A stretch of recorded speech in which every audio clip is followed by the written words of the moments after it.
So how can you tell us something that we can do on LinkedIn specifically to stand out, to build that personal brand? So first of all, it's important to understand that LinkedIn is not really an online CV. Some people use LinkedIn literally and they upload almost like a kindergarten certificate or, hey, I learned how to swim. And I'm like, really? Okay, fine. Well, for me, your LinkedIn profile is a little bit more like a shop window or like a landing page. So you need to make it interesting. You need to make it fun. You need to make it, for me, the perfect combination is a mix between professional, but also human. So upload a picture in which I see somebody that I want to work with. If you upload a picture of you super serious or no picture at all or something goofy, might not be the best because it's all about the first impression, right? And if the first impression is somewhat messed up, it's difficult to correct it. So invest in a professional photo shoot. Make sure that you have a background.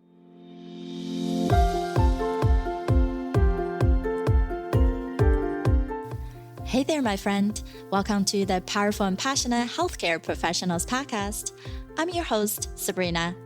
I am a cardiothoracic surgery PA with a background in public health and neuroscience.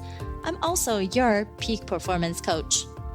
I had to say no to working extreme long hours where I was always on call and feeling exhausted, underappreciated, and undervalued, and said heck yes to a life and career that elevates my energy and passion without compromising my health and sanity. Now, I'm on the mission to support ambitious healthcare professional like you with a demanding career to become a confident leader who are living purposefully and fulfilled to truly be both a powerhouse in your career and a passionate person in life. Let's start our journey today. Hi, everyone. This is Sabrina. Welcome to another session of the Powerful and Passionate Healthcare Professionals Podcast. Today, we have the honor of having Dr. Natalia Wiechowski with us, and she is the person that you would think Natalia, and hashtag be that brand. At 29, at the peak of Dr. Natalia's corporate career and deep unhappiness, she quit her job and started from scratch. During a 9-month sabbatical, she changed the way that she thinks, speaks, and acts. She committed to design her purposeful dream life and found Think Natalia. Her obsession is helping people who left corporate to do their own thing, building thought leadership, personal brands on LinkedIn. Her aim, a tribe of 1 million thinkers and doers to challenge that status quo. Dr. Natalia speaks globally, is German, and lives in Dubai. And she started as a social scientist, turned into doctor of philosophy, a LinkedIn marketing unicorn, a Forbes coach council member, a top 100 leader in education, best-selling author, the Middle East leading edutainer, book, food, exploring new places, self-improvement, music, dance, stuff that glitters, a unicorn, and tickle things off her to-do list, making her happy now. So thank you so much for joining us today, Dr. Natalia. Thank you so much, Sabrina. I'm super excited to be here today. So let's edutain your audience. Yes, definitely. It's a fun words and for you to think about, hey, how can we be unique, right? Like for personal branding, even as healthcare professionals, how we stand out, it does make ourselves a brand in itself because anybody can go to a different specialty. They don't really have to see us. Absolutely. I think nowadays there's so much information out there and there's so much knowledge out there. And I think a lot of individuals, they also have higher expectations from any kind of speaker, teacher, trainer, expert of all shapes and forms. So if you want to be a great source of value for other people, and it really doesn't matter what your job title is and in which industry you work in, you need to make sure that you clearly position yourself and say, I help target group achieve these results. And this is how I want to make people feel. This is what my personal brand and my appearance is all about. And then you need to find your own unique style of delivering that message. And I realized that since I'm a child, I can't be super serious, but I still have a lot of knowledge that I want to share with my audience. So to make it easier, I'm a mix between a clown or a firecracker and a teacher. So I just can't, and I hate it when you go into a classroom or somewhere and somebody opens a book and it's like, okay, today I want to teach you something about blah, blah, blah.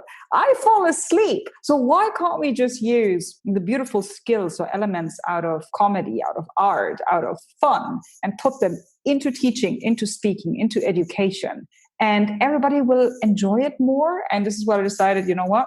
Call me an edutainer. And I help people build personal brands that are authentic, to speak their own truth and share their unique voice. Yeah, that's so fun, right? In a way, like, can we make something that seems to be boring into something that's entertaining and bring joy, and speaking about ourselves in a specific way to actually our clients are these patients probably pretty scared about their situation to come to us to feel like ease and then want to approach you because you're that person. They thought like, hey, you might be someone who connect with me because so and so, and to not feel like they are just going to an authoritative figure to seek the resolution. Yeah, absolutely. I mean, of course, you need to be professional and you need to be this authority figure because it depends on the situation, but sometimes people really put their life into your hands. But nevertheless, I think it's important that we see the person that we're talking to as a real individual. I know that my brother, who studies medicine right now, what I've observed is that during the studies of medicine, you speak a specific language and you also get a specific way of acting. And you need that because you are trained to make very difficult decisions under stress. So that's all good. But sometimes I get the feeling that once you've worked with so many people in that field, you use language that a normal human being wouldn't understand and might feel terrified by, or might misunderstand in a way that, oh, so you think something special because you're using this fancy word. So you think whatever, if you're so smart, why can't you just use my language? And I think there's a fair point to that because, as you've mentioned earlier, I'm a social scientist. And one of the things that annoyed the hell out of me was that so many social scientists whose work I've read over the years, they claimed to be there to help other individuals make a better society.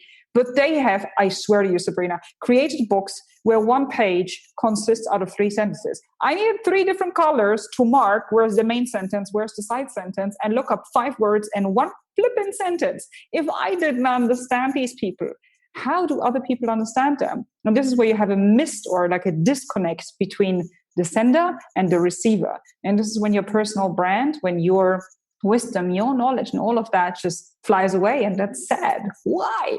What for? Right. That's just such a critical thing, is that we feel like we're speaking eloquently in our own way, but it's about speaking in other people's language. And then that language is not just about speaking English or German or whatever language you were natively communicating. It's about how people are receiving that information. And for sure, there's a lot of medical jargon, and we try at times to not use them. But I think subconsciously, because we use it every day with so many medical professionals, sometimes we don't even think about it. Or we thought everyone just know already if you're in the field. And when you're facing the patient, to switch to that different language is a skill in itself, right? And so in communication, sometimes, yes, we're able to pull up pictures, we're describing more. But before they come to us, how do you think is the best way that we attract them? By telling people who you are. And in the end, what I've learned over the last years is that people want to work with people or trust people when they know who they are and what they stand for, when they have spent time with them. I mean, the human being is a social being, and it takes time to build a relationship. And through the relationship, then hopefully there's trust. And then based on that, you can create beautiful things together or go into a relationship of working with that person, purchasing something, or trusting that person to help you living a better life. So this is something that you need to do before. And nowadays, with this beautiful invention of social media, you can create so much trust and build beautiful relationships with people online first. I remember that I was looking for a gynecologist, for somebody who was very up to date, but was also spiritual and who was also knowing a lot about so-called alternative medicine and alternative solutions. Because I don't want to talk to somebody who just doesn't believe in the things that I believe in. I don't want to go to a doctor who doesn't share my values at all. I just don't do that anymore. And it doesn't matter what it is. It's the same thing with my dentist. It's the same thing with anybody, like my graphic designer or my social media assistant or like my tax advisor. I only work with people and companies and businesses who somewhat share my values, because this is deeply ingrained. And like, maybe we change the topic here. I do believe that you need to have a healthy relationship to money. And you need to have a healthy relationship to receive money because you're working with amazing people, but also a healthy relationship to give money away. So I know when I pay somebody who I really admire, who I like, who's cool, I'll be like, yeah, here, I love paying my bills. And through that, you will have a total different experience. And I think you will live more balanced and happier. And I think money will also flow. So this is the reason because of that. So to cut a long story short, use social media to introduce people to your greatness. Create a newsletter, create a podcast, maybe write a book. You can also do that or publish an ebook, have a guide, whatever it is. There's so many ways how you can add value and build a relationship first. And there's so many great medical examples of or people in the healthcare industry who used social media to build that tribe, to build that community, who needed to hire 5, 6, 7 people because one of their pieces of content or one of the things that they shared with the world literally went viral or was downloaded so often. People said, oh my God, I want to, like, whatever it is, you need to help me. You need to do that for me. I want to pay you to help me improve my life. And I think, hey, invest into social media, build your voice, and then help more people with your knowledge, with wisdom and awesomeness.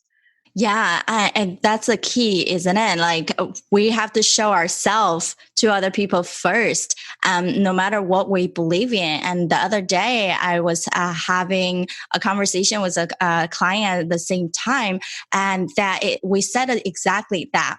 And someone who's ambitious, who wanted to have their own thing, their own business. So what does that mean, right? Like, when I got down to it, what I got out of him was he bought into the business, the practice, not because the philosophy, actually. He bought into it because the people. And he felt like when he had that initial discussion with the owner, and that is just a good person, and then saw that all the people surrounded by that primary person are good. And even these basic things that you think about business is about transactions, about loaners, right? Like these taxpayers, all of them that you never heard of, but they're just good people. And then I was like, do you realize what you just did? You just like to be having that connection with the people who you trust, who you like, and you really didn't understand so much as the principle of what you're practicing, but you had an idea of owning something with the right people. And I said that if that's what's driving force for you, and that's how you're supposed to serve others as well.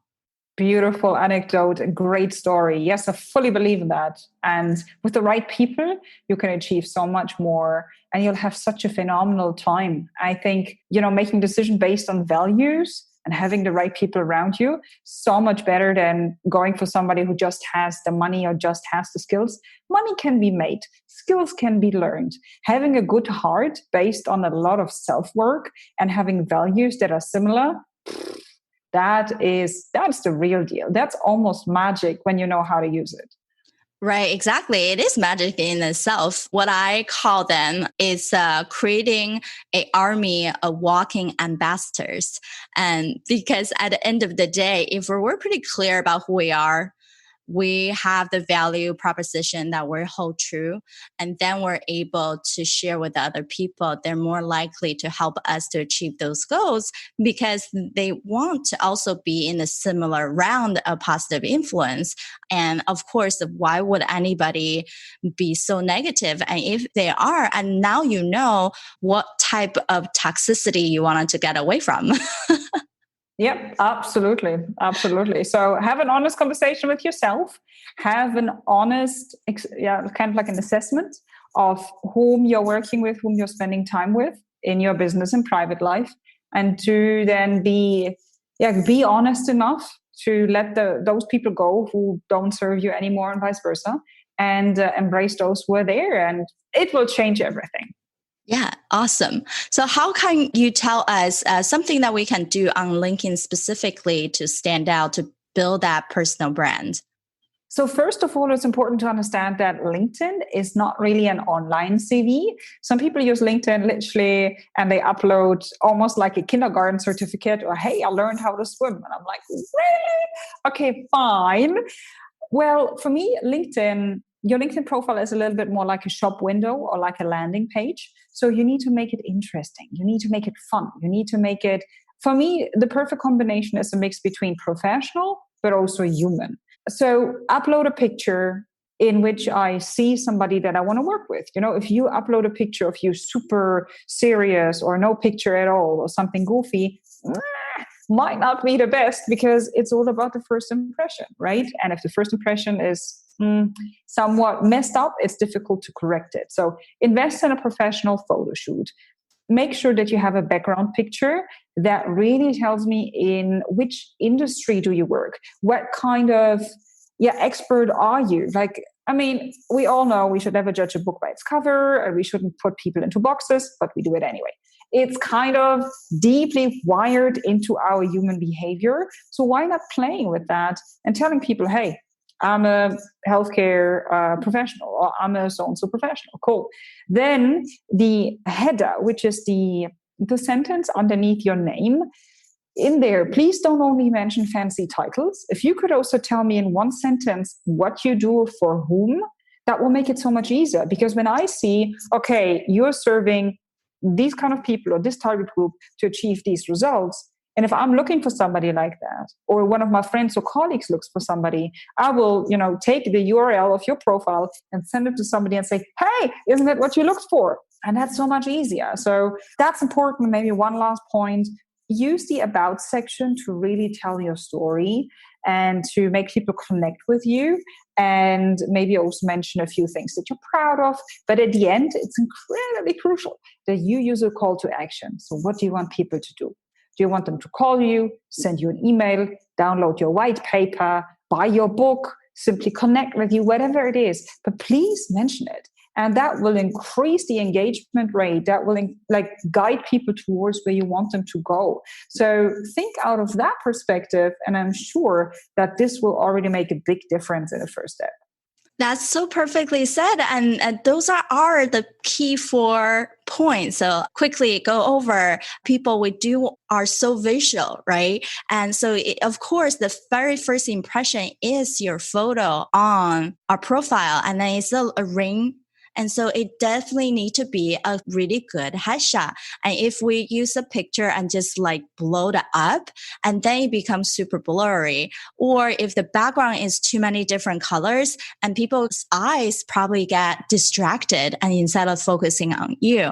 And the point about banner is for sure, if even just to think about Twitter, Instagram, and Facebook, all these it's a big canvas. If you left it just a default blue, you, it does seem like a little boring, and it's the room for you to paint something to highlight who you are as a person. Now we have a landing place for us to show ourselves to attract those attention. So it's definitely perfectly said. And I believe probably getting a designer to do that, it's not going to cost us that much, but we can truly stand out with our specific color, the fonts, to really create something that's unique to our brand. I also agree with the heading, right? We do have a restriction on characters, but many people does write every single one of their title instead of how they serve what problem they solve. So in a way, in a professional realm, I think we're too drawn to have these titles instead of like, how can we be unique with this title? Because other people might not have the same combination, but they can still be an author. They can still be a podcaster, a speaker. They can be a dentist or a surgeon. But what does that mean to you? And why would people go to you to do the surgery and not the other hospital, right? Or the other clinic? It does matter in a way that if I see someone who describe how they serve, right? The cardiologist with a practice of mindfulness to help people to overcome their cardiovascular disease that related to anxiety, then now I understand. Yeah, you have authority figure in treating heart, but you also add on another element to your practice that make you unique. And then your focus is, we know you're a cardiologist, but your focus is also how to help us and not get into that constant anxiety that causes more stress and then worsening our heart disease, right? This is something I'm like thinking up top of my head, but still, it's just the idea that we don't have to always almost like hide behind our name per se, the titles. Exactly. Absolutely. A lot of people hide behind their profession, behind their title, behind the company that they work for. The only thing that I would be a little bit aware of is I don't know about the legal situation for medical professions. I would talk to a lawyer to understand what you can do, because I know that in some countries for certain industries or professionals in certain industries, there are strict laws that they are not allowed to advertise. I know that, for example, lawyers in Croatia are not allowed to advertise their services. But the big question that then comes from me is, okay, advertise means putting money into, a social media platform, whatever, and pay for that. If I just talk about my expertise on social media, would that still be seen as advertising, or would that be seen as sharing my wisdom? So if you're not clear about the legal rules in your state, then I would quickly discuss that with somebody.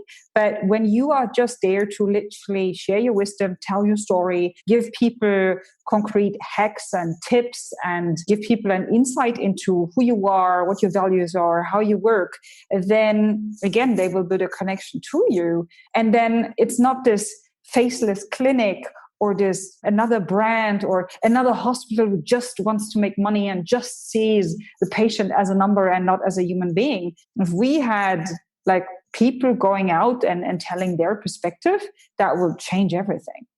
Yeah, that's so perfect. And I wanted to quickly touch up on the above section before we conclude. What would you say in above section? I think definitely have a call to action is important, so people are not confused on what's the next step or how can they get in touch with us the easiest way, right?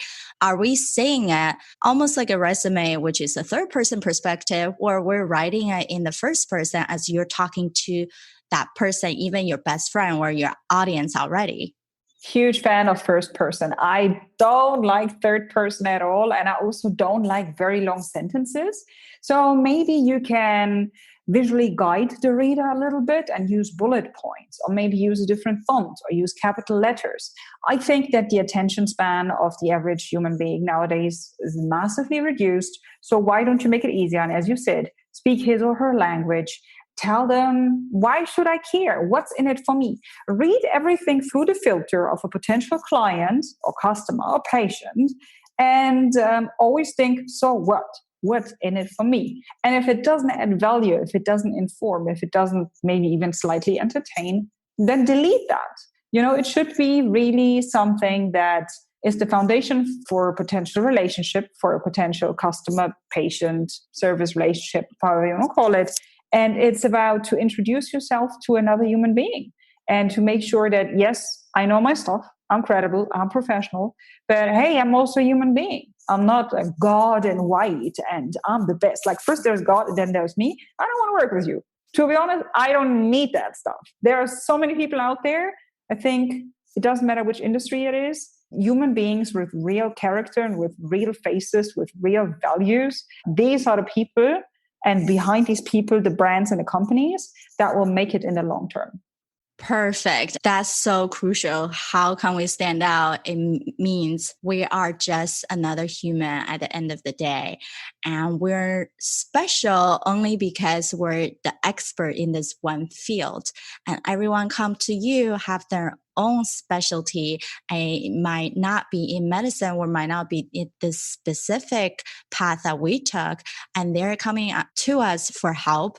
And we also needed to show humanity into the way that we carry ourselves and thinking everyone, not just a patient walking into the door, we're going to fix their problem, they're gone, but look at them from that perspective. And how can we connect? It's already using social media and specifically LinkedIn. I definitely know when we search our own names, many healthcare professionals don't really have a page about them. And if their own clinic or hospital don't sometimes have a really good description either, it just where they graduated, this is all the bunch of degrees, this is what they can treat, and that's it, right? Very dry, very, yes, to the point in a way, but it doesn't tell anything about their patient care, doesn't talk about anything about their own principle, their own mission. And having something on LinkedIn where we don't think just a resume listing out, this is where I work, this is all the stuff I did, but how I am, what am I really about is such a crucial thing. And I love it that Dr. Natalia is able to spend this time with us. So before I hop off, what would be some last minute things that we haven't touched upon, but you really think our healthcare professional audiences really should be hearing? I think creating content is incredibly crucial.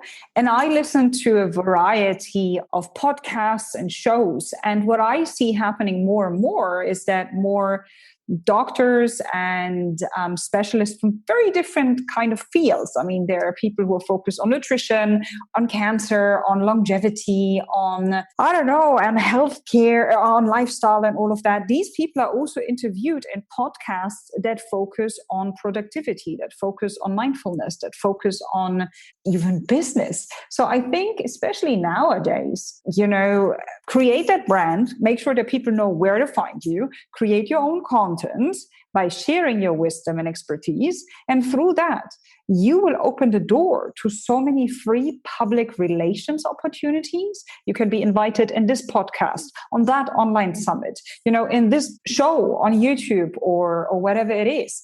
And through that, you do not only help your own clinic or your own employer, but everybody who listens to that episode, everybody who reads that piece of content. You can change or transform that person's life. One piece of content can turn a sick person or a worried person or a person who was like, I'm not sure about it, into somebody who really commits to living healthier or to being a better individual. And when you think out of this angle, that for me is so motivating to give more, to go out there and to share your message, to share your story and to tell your own truth, to contribute in your unique way to a better tomorrow. Perfect. Thank you so much for everything that you have shared with us and for us to really become the next level in our career.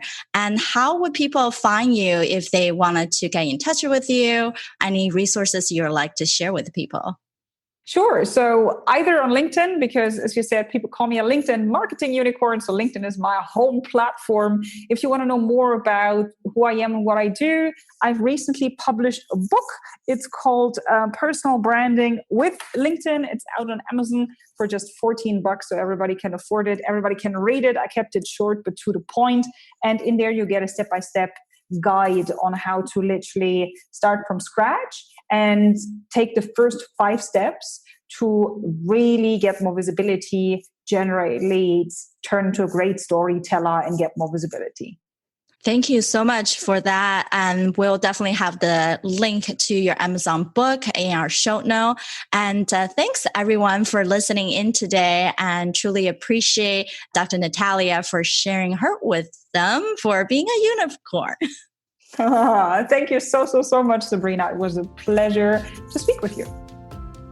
All right, my friend, how did you love this episode? Make sure to subscribe to our show so you can continue to build your positive intelligence for that beautiful mind of yours to live powerfully and passionate.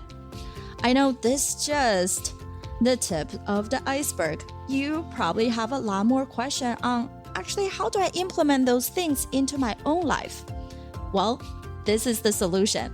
Joining us inside the private Facebook group, go to facebook.com/groups/powerful passionate, where I go live weekly to answer any questions that you have and continue to put more resources for you to help you to get to that point.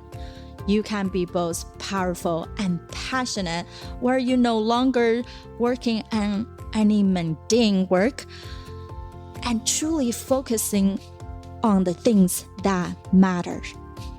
You can be both powerful and passionate, where you can overcome any mental roadblocks keeping you from success. You can be both powerful and passionate, where you feel energized from the moment you woke up to the time you go to bed. Join me, and together we can create a life where you can be both powerful and passionate.